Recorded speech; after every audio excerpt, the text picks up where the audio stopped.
ओम नमः सिद्धेभ्यो। नमो अर्हन्ताणं नमो सिद्धाणं नमो आयर्याणं नमो वज्रायाणं नमो लोये सवसाहूणं वन्दितु सवसिद्धे दोमचलमणोभवं गदिं पत्ते वोच्छामि समय पाहुळ मिणमोऽकेवलीभणिदम् नमः समय साराय स्वानुभूत्या चकाशते जित्स्वभावाय भावाय तरत्। 51 से 54 नंबर के कलश पर कर हमने सामान्य उसको समझा था। सरल है, जो चर्चा पहले आई है उसी का निष्कर्ष आचार्य देव ने दिया कि जो स्वयं कार्य रूप परिणमित होता है वही करता है, और जो कार्य है वही उसका परिणाम, उसका कर्म है। और ये सारे जो घटना चक्र है उसको क्रिया कहते हैं। ये तीनों ही एक द्रव्य में ही होती हैं, एक ही हैं, भिन्न भिन्न द्रव्य नहीं है, क्योंकि एक ही परिणमित होता है और एक ही उसका परिणाम होता है और एक ही उसकी क्रिया होती है। इसीलिए ये अनेक एक ही है। यदि उसको भेद दृष्टि से देखा जाए तो अनेक हैं, और अभेद दृष्टि से देखा जाए तो एक है। मिट्टी, घड़ा और मिट्टी के घड़े रूप परिणमित होना, सब मिट्टी ही है, उसमें कुम्हार नहीं है कहीं भी। इसी प्रकार से कुम्हार का जो योग उपयोग है उसका परिणाम है, तो वो कुम्हार है, वो उसमें मिट्टी नहीं है।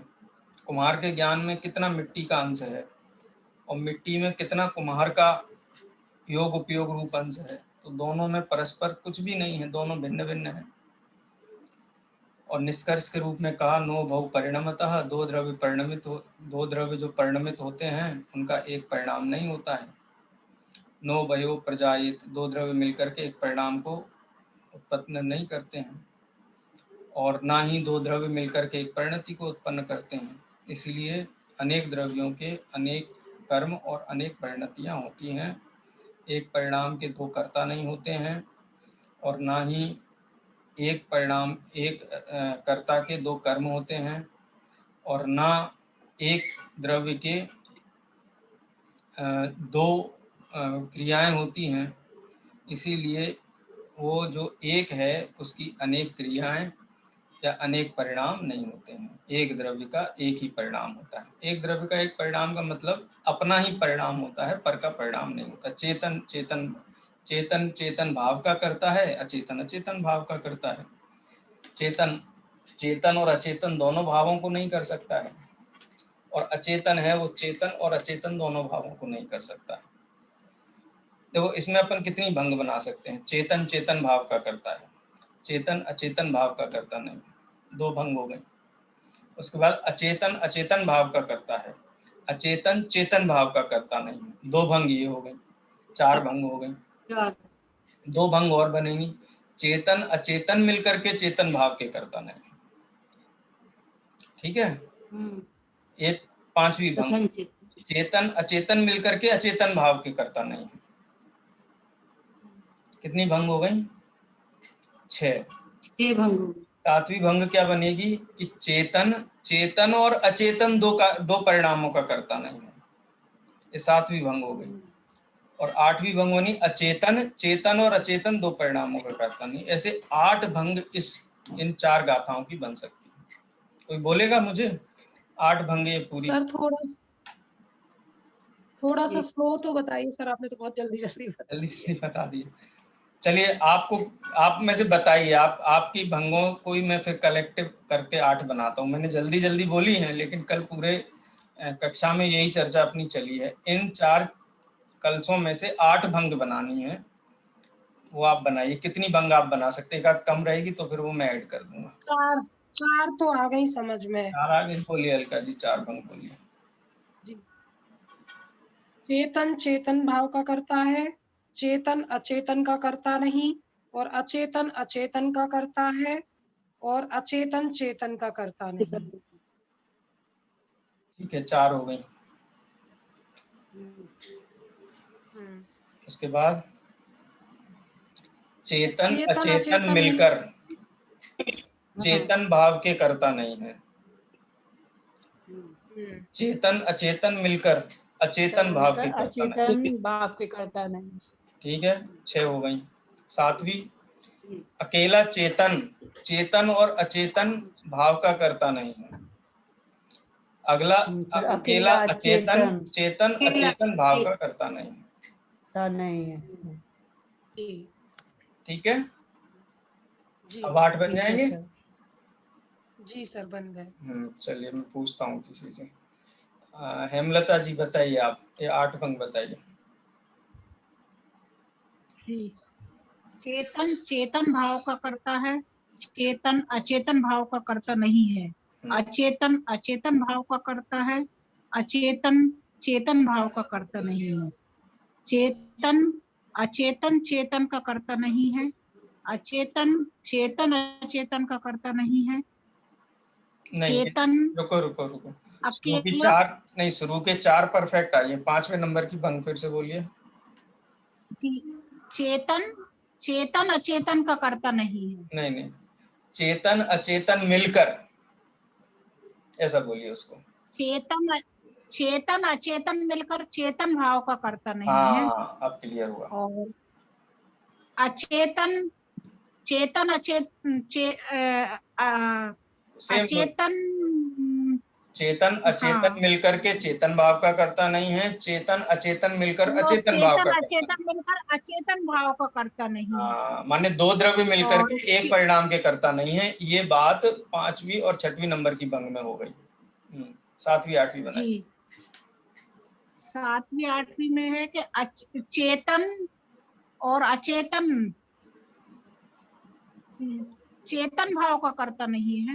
हाँ, करो भाई, इसको करेक्ट करो, कोई हेल्प करिए हेमलता जी की।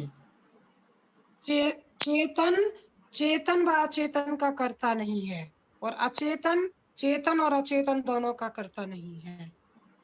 वो थोड़ा शब्द स्पष्ट करेंगे ना तो ठीक रहेगा। चेतन चेतन द्रव्य चेतन चेतन अचेतन दोनों परिणामों का करता नहीं है, माने एक द्रव्य 2 परिणामों का करता नहीं है।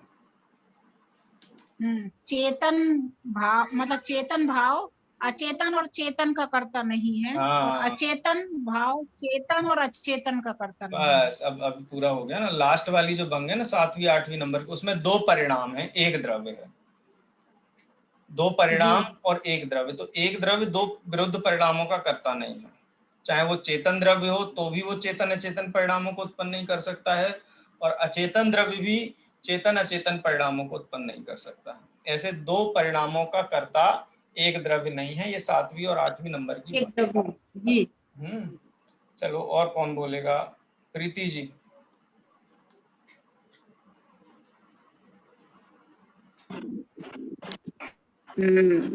चेतन चेतन भाव का करता है। दूसरा, चेतन अचेतन भाव का करता नहीं है। बहुत बढ़िया। तीसरा, अचेतन अचेतन चेतन भाव का करता, अचेतन चेतन भाव का करता नहीं है। अचेतन चेतन भाव का करता नहीं है। तीसरे नंबर का चेतन फिर से बोलिए। अचेतन तीसरे नंबर का बोलिए फिर से।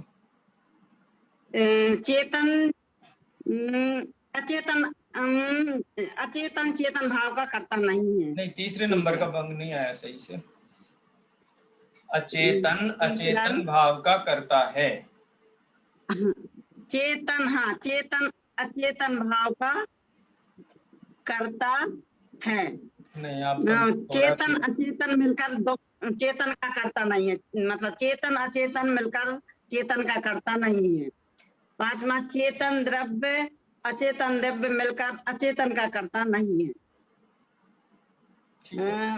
6वां,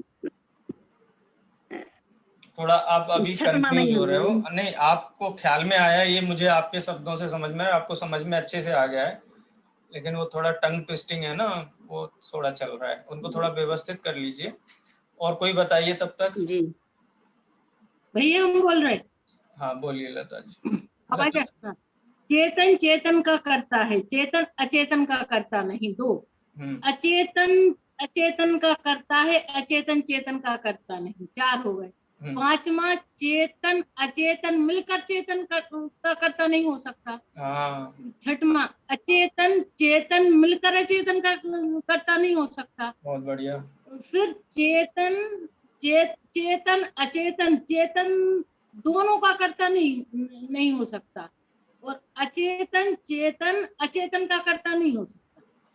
आप बोल तो ठीक रहे हो, लेकिन थोड़ा स्पष्ट, मैं एक बार 8 बोलता हूँ, आप ध्यान से सुनिए, स्लो बोल देता हूँ एक बार सभी लोगों के लिए। देखो, सर से लो बोलना से। हाँ,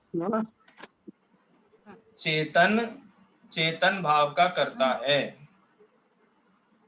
चेतन अचेतन भाव का करता नहीं है। अचेतन अचेतन भाव का करता है, अचेतन चेतन भाव का करता नहीं है। ये यहाँ 4 तक तो सबको क्लियर है, इसमें किसी को कोई भी डाउट नहीं होना चाहिए। अब 5वां और 6वें नंबर का जो भंग है ना, वो ऐसा है कि 2 द्रव्य एक परिणाम के करता नहीं। अब परिणाम अपने पास 2 टाइप के हैं, एक चेतन परिणाम, एक अचेतन परिणाम। तो चेतन अचेतन द्रव्य मिलकर के चेतन परिणाम के करता नहीं है। ठीक है, ये 5वें नंबर का भंग हो गया। 6वें नंबर के भंग में भी चेतन अचेतन मिलकर के चेतन अचेतन, 5वें नंबर का था, चेतन अचेतन मिलकर के चेतन एक चेतन परिणाम के करता नहीं है। ठीक है, ऐसे ही चेतन अचेतन दोनों मिलकर के एक अचेतन परिणाम के करता नहीं। ठीक है, ये 5वां 6वां हो गया। अब 7वें में क्या हो गया कि कर्ता एक है और परिणाम 2 है। 5वें 6वें में क्या था, कर्ता 2 थे, परिणाम 1 था। 7वें 8वें में क्या है, कर्ता 1 है और परिणाम 2 है। अपोजिट हो गई स्थिति। चेतन द्रव्य अकेला चेतन और अचेतन 2 परिणामों का कर्ता नहीं है।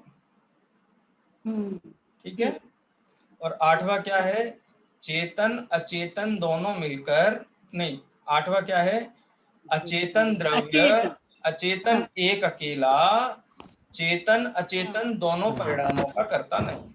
ऐसे टोटल 8 भंग इसमें से बनते हैं। ठीक है, कहने का मतलब सरल भाषा में बोले तो प्रत्येक द्रव्य अपने परिणाम का ही करता है, अन्य के परिणाम का कर्ता बिल्कुल भी नहीं है। करता नहीं। हाँ, और इन 4 कलशों के आधार पर जो हम भंग बनाएंगे तो 8 भंग इसके बनेंगे। आप एक बार लिखो और लिखना तो आपको एकदम पक्के हो जाएंगे, फिर आप भूलोगे नहीं इसको बिल्कुल भी।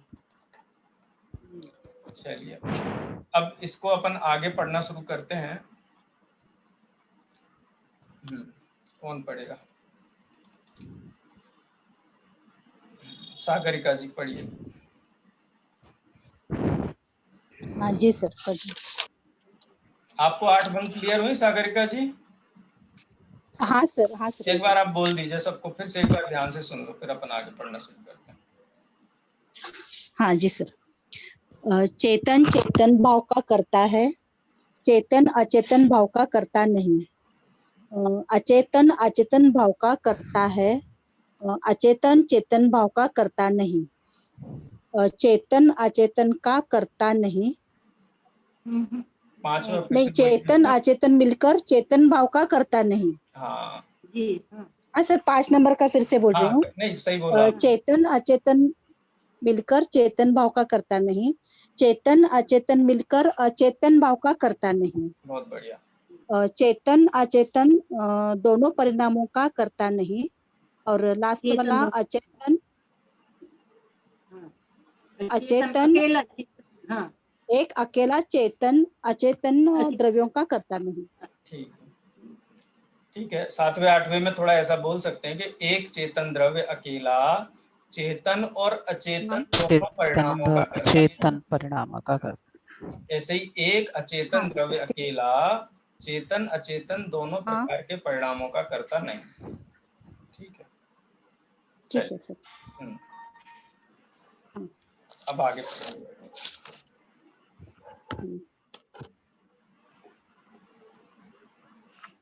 जो परिणमित होता है वह करता है, परिणमित होने वाले का जो परिणाम है वह कर्म है।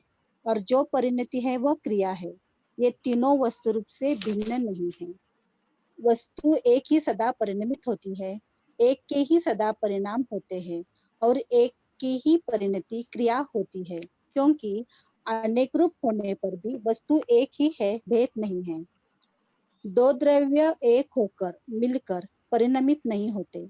दो द्रव्यों का मिलकर एक परिणाम नहीं होता और दो द्रव्यों की मिलकर एक परिणति क्रिया नहीं होती, क्योंकि जो अनेक भिन्न भिन्न है वे सदा अनेक ही रहते हैं, मिलकर एक नहीं हो जाते। एक द्रव्य के दो कर्ता नहीं होते और एक द्रव्य के दो कर्म भी नहीं होते, तथा एक द्रव्य की दो क्रियाएं भी नहीं होती, क्योंकि एक द्रव्य अनेक द्रव्य रूप नहीं होता। उक्त कलशों में यही स्पष्ट किया गया है कि कर्ता, कर्म और क्रिया एक द्रव्य में ही होने से अभिन्न ही है। यद्यपि इनमें लक्षण भेद है, तथापि वस्तु भेद नहीं है। साथ ही यह भी स्पष्ट किया गया है कि दो द्रव्य एक होकर परिणमित नहीं होते, दो द्रव्यों का मिलकर एक परिणाम भी नहीं होता और दो द्रव्यों की परिणति भी एक नहीं होती। जहाँ दो द्रव्यों का परिणमन भिन्न भिन्न दिखाई देता है वहाँ तो भिन्नता है ही, परंतु जहाँ स्थूल दृष्टि से देखने पर अभिन्नता दिखाई देती है वहाँ भी भिन्नता ही है और सूक्ष्म दृष्टि से देखने पर वह भिन्नता स्पष्ट भी हो जाती है। इस प्रकार यह सुनिश्चित है कि एक काम को दो द्रव्य मिलकर नहीं करते, दो द्रव्यों के काम को एक द्रव्य नहीं करता। प्रत्येक द्रव्य स्वयं ही अपने अपने परिणाम और परिणति का कर्ता धरता है। उक्त कलशों का भावानुवाद कविवर पंडित बनारस दास जी ने नाटक समयसार में इस प्रकार किया है। पढ़ू सर आगे का? हाँ पढ़िए। कर्ता परिणामी द्रव कर्म रूप परिणाम क्रिया परजय की फिरनी वस्तु एक त्रय नाम। कर्ता कर्म क्रिया करे, क्रिया कर्म करतार, नाम भेद बहुविधि भयो वस्तु एक निर्धार। एक कर्म कर्तव्यता करे न करता दोई, दुधा दर्व सत्ता सदी एक भाव क्यों होई।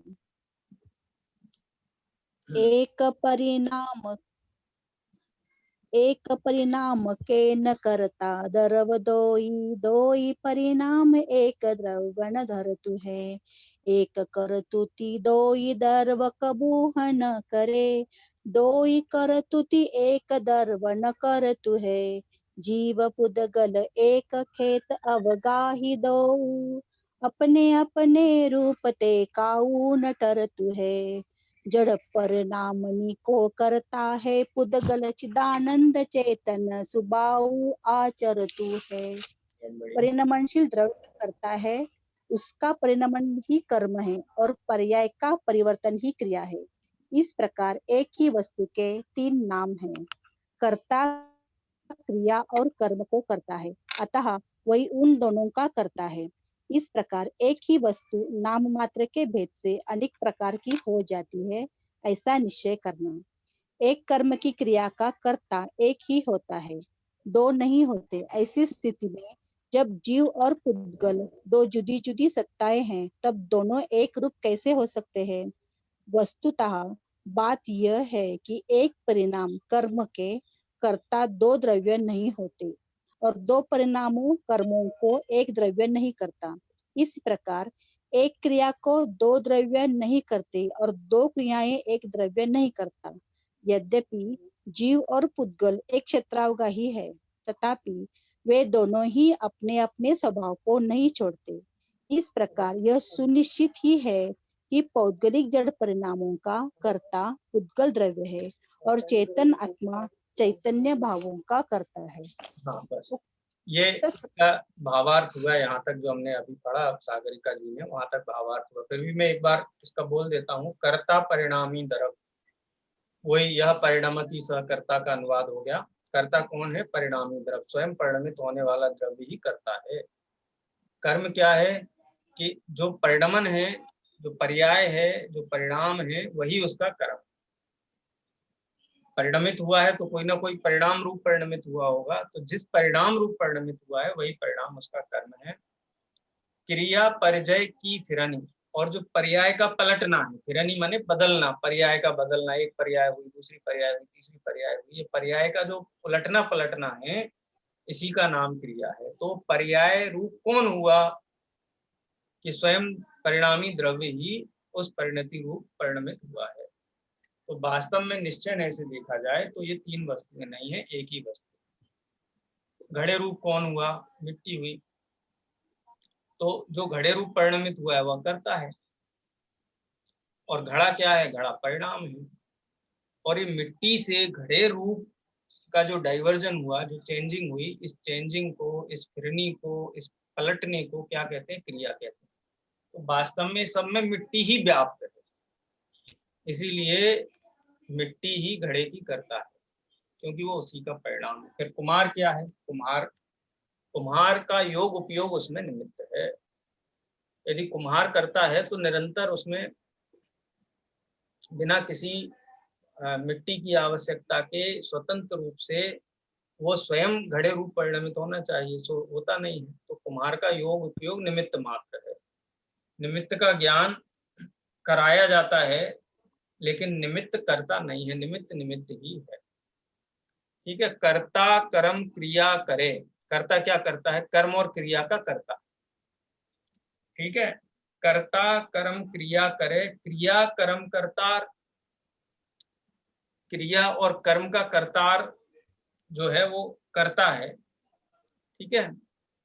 नाम भेद बहुविधि भयो। अब नाम की चर्चा करो तो और भी भेद कर सकते हैं, षटकारक के भी भेद कर सकते हैं, कर्ता कर्म करण संप्रदान अपादान अधिकरण, ये 6 भेद भी हो सकते हैं। जब क्रिया होती है तो क्रिया का करने वाला कौन है, कर्म कौन है, साधन क्या है, वो किसके लिए क्रिया की गई है, वो क्रिया किसमें से उत्पन्न हुई है, उस क्रिया का आधार क्या है, तो सब द्रव्य ही है।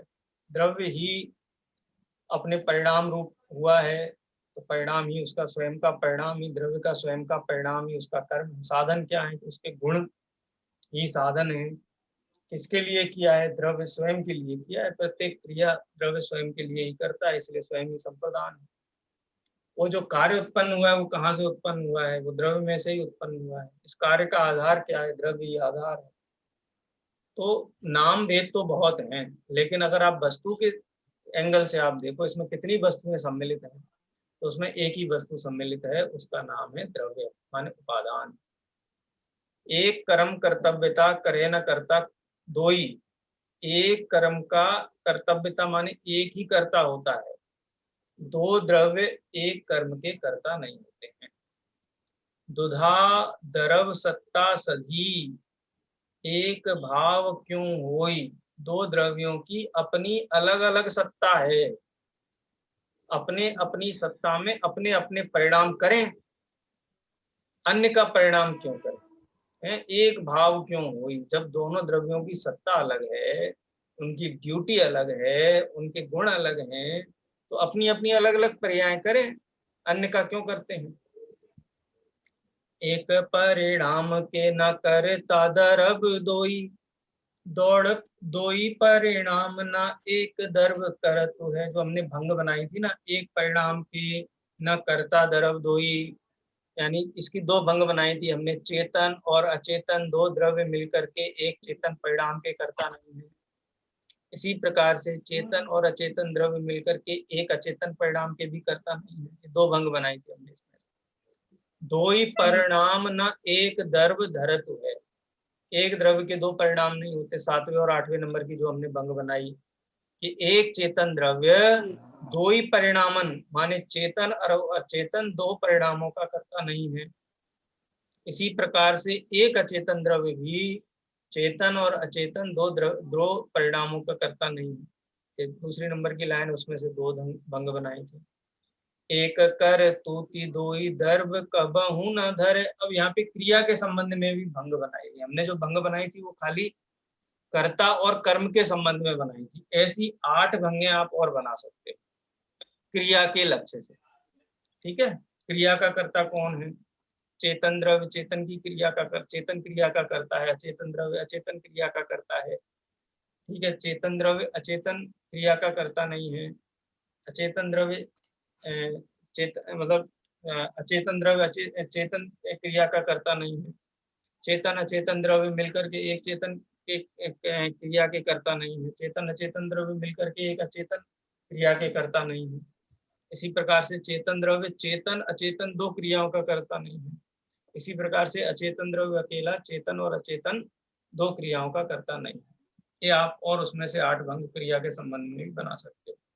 उसी बात को पंडित साहब ने यहाँ कहा, एक करतूती दो ही दर्व कबहु न करें, दो ही करतूती एक दर्व न करतु है।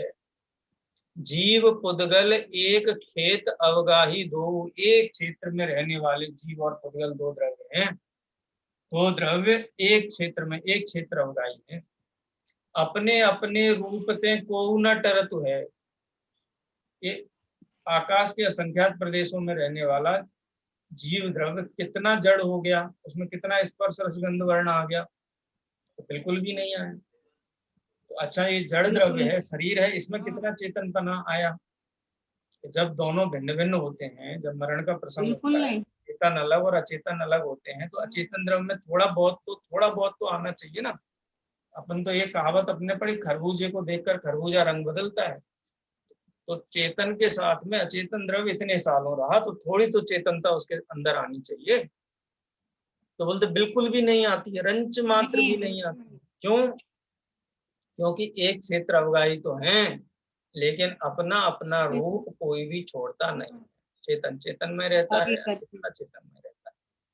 जड़ परिणामन को करता है पुद्गल, जो अपने ऊपर भंग बनाई थी पहली और तीसरी नंबर की भंग, तो ये तीसरे नंबर की भंग है। जड़ परिणामन को करता है पुद्गल, जो जड़ परिणाम है, अचेतन परिणाम है, उनका अचेतन द्रव्य माने पुद्गल द्रव्य करता है।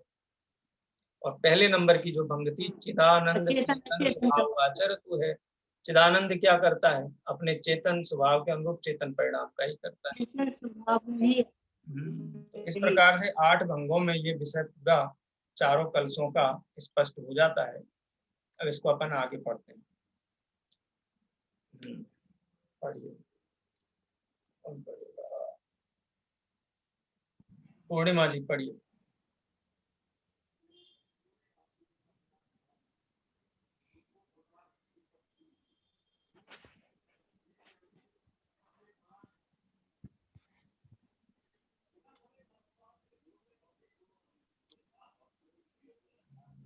नहीं है पूर्णिमा जी?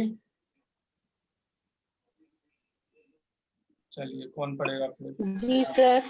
पढ़िए पूर्णिमा। सर कहाँ से पढ़ना है? मैं अभी क्लास में नहीं थी। अच्छा, ये आपको दिख रहा है स्क्रीन? हाँ हाँ। हाँ, उक्त संपूर्ण कथन का सार यह है कि अच्छा, उक्त संपूर्ण कथन का सार यह है कि कर्ता कर्म और क्रिया में वस्तु भेद नहीं है, क्योंकि तीनों एक ही वस्तु में होते हैं। एक क्रिया के कर्ता दो द्रव्य नहीं होते और विभिन्न द्रव्यों की दो क्रियाओं का कर्ता एक द्रव्य नहीं होता। इस कारण जीव पौद्गलिक क्रियाओं का और पुद्गल जीव की क्रियाओं का कर्ता नहीं हो सकता। जीव और पुद्गल पृथक पृथक स्वतंत्र द्रव्य हैं। यद्यपि ये आकाश के एक क्षेत्र में एक साथ रहते हैं, तथापि वे अपने स्वभाव को नहीं जोड़ते। इस कारण यही परमार्थ सत्य है कि पौद्गलिक जड़ कर्मों का कर्ता उद्गल द्रव्य है और चैतन्य भाव का कर्ता चेतन आत्मा है। सर और पढ़े? हाँ हाँ पढ़िए। ये तो उसका निष्कर्ष हो गया जो हमने पढ़ा है ना। 8 भंग बनाई, वो 8 भंग का ही निष्कर्ष है। अब यहाँ से नया विषय शुरू होता है। नया तो क्या, एक प्रश्न उठाया कि अभी तक तो कर्ता कर्म की बात कर रहे थे, क्रिया आपने क्यों ऐड कर दिया? ये मूल जो गाथा है वहां तो कर्ता भोक्ता की बात थी, खाली कर्ता कर्म और कर्ता भोक्ता की बात थी। यहाँ पर आपने क्रिया को भी ऐड किया, तीसरा एंगल दिया है, तो उसका क्या कारण है, उसका स्पष्टीकरण पढ़िए। जी, प्रश्न है कर्म और क्रिया में क्या अंतर है? ये दोनों एक ही लगते हैं, क्योंकि परिणमन को और कर्म कहते हैं, परिणमन को ही कर्म कहते हैं और क्रिया भी परिणमन रूप ही है। उत्तर, अरे यह तो व्याकरण की साधारण सी बात है। कर्ता आदि कर्मों में कर्म दूसरा कारक है, पर क्रिया कारकों में नहीं है, अपितु क्रिया के ही कारक होते हैं। अवस्था कर्म है और अवस्था के अभ्यंतर होना क्रिया है, पर्याय कर्म है और पर्याय का पलटना क्रिया है। कलश टीका के 51वें कलश की टीका में इस प्रकार समझाया है। मिट्टी घट रूप होती है, इसलिए वह कर्ता कहलाती है। उत्पन्न हुआ घट कर्म कहलाता है तथा मिट्टी का पिंड से घट रूप होना क्रिया कहलाती है। हाँ, एक सेकंड। कलश टीका की हाँ, पूर्णिमा जी, ये कलश टीका माने क्या ख्याल में आता है? कलश टीका माने पांडे राजमल जी ने जो कलशों का हिंदी भाषा में जो टीका लिखी थी उसको कलश टीका कहते हैं। अब यहाँ तीनों को डिफाइन किया है। मिट्टी घटरूप होती है, इसलिए वह मिट्टी कर्ता कहलाती है। उत्पन्न हुआ घट कर्म कहलाता है। ठीक है, क्रिया क्या है कि मिट्टी से घट रूप पलटना क्रिया है। मिट्टी थी ना, घट हुआ, तो ये जो पलटना है, फिरनी शब्द का प्रयोग किया था पंडित बनारसी दास जी ने, फिरनी, यानी इससे ये हो गया। पानी था, पानी से बर्फ हो गया। दूध था, दूध से दही हो गया। तो ये अवस्था का पलटना क्रिया है। अवस्था पलटी तो ये पूछा जाएगा भाई किसने पलटी, भाई अवस्था क्या है और किसने की है अवस्था। तो किसने की ये तो कर्ता है, अवस्था है वो कर्म है, और ये जो पलटना है इसका नाम क्रिया है। ये तीनों का यहाँ पर स्पष्टीकरण पांडे राजमल जी की जो कलश टीका है उसके आधार पर अपने को प्राप्त होता है। अब इसमें थोड़ा और डिटेल है, उसकी चर्चा भी अपन देखते हैं आगे यहाँ पे। कौन पढ़ेगा अभी?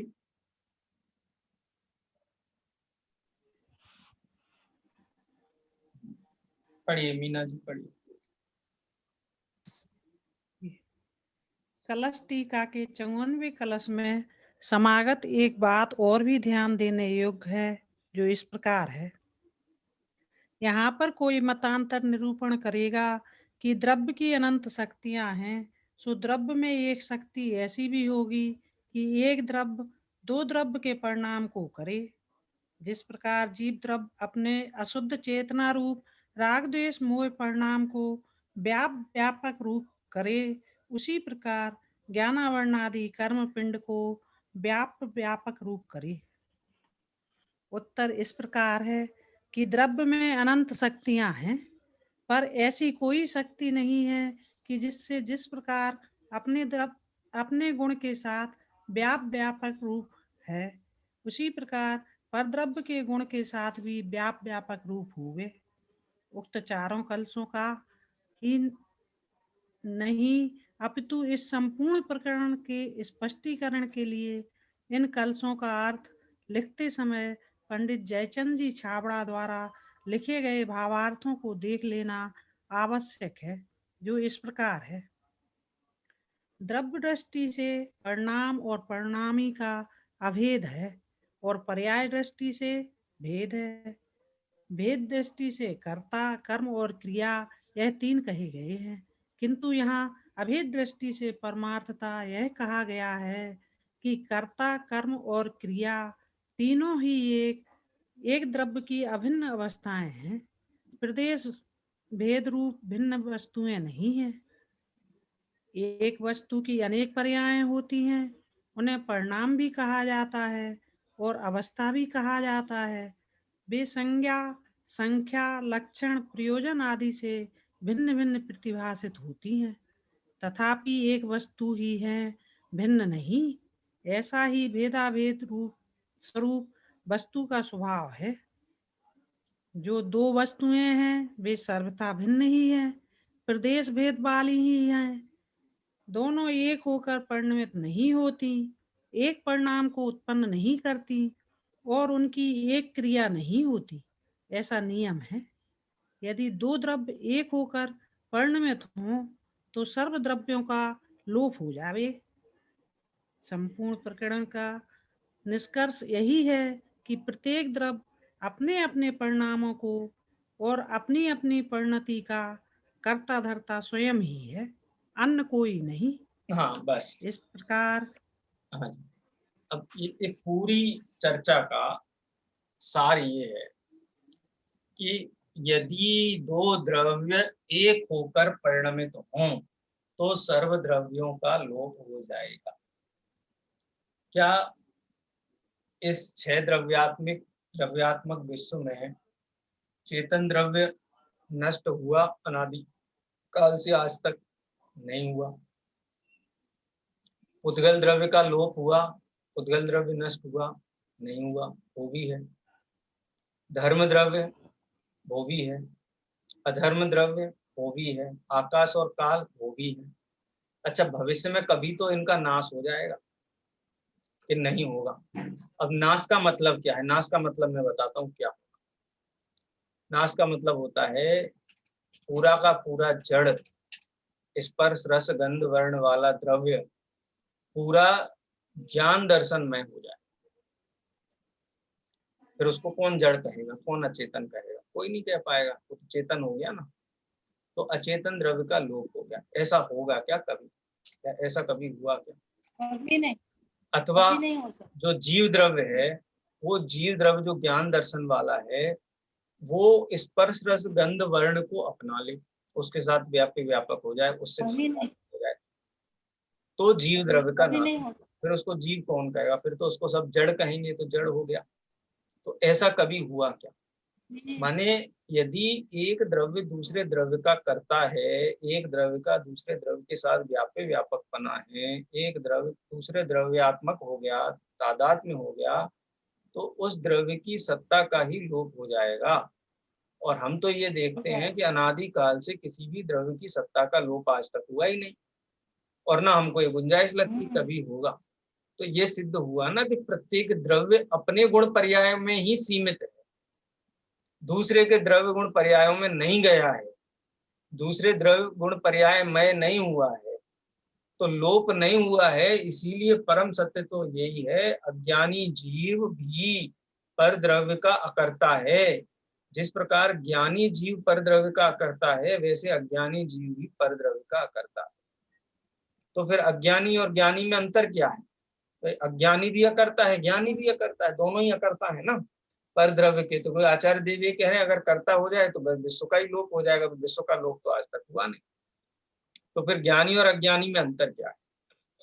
कि ज्ञानी और अज्ञानी में इतना अंतर है कि मैं पर द्रव्य का अकर्ता हूं या एक द्रव्य दूसरे द्रव्य का अकर्ता है, ये वस्तु की व्यवस्था है, और ये व्यवस्था मुझे समझ में आ गई है, और इसीलिए मुझे अब किसी को कुछ करने धरने का भाव नहीं होता। मेरा वो अहंकार टूट गया है, इसलिए मुझे कोई आकुलता नहीं। अज्ञानी जीव का ये अहंकार बना हुआ है कि नहीं, मैं पर को कर सकता हूँ, मैं कुछ करूं, मैं कुछ करता हूँ। ये अहंकार के कारण वो दुखी है, आकुलित व्याकुलित है। ये अंतर है, करते दोनों ही नहीं, लेकिन एक अहंकार रखता है और एक उस अहंकार से रहता है, इतना ही अंतर।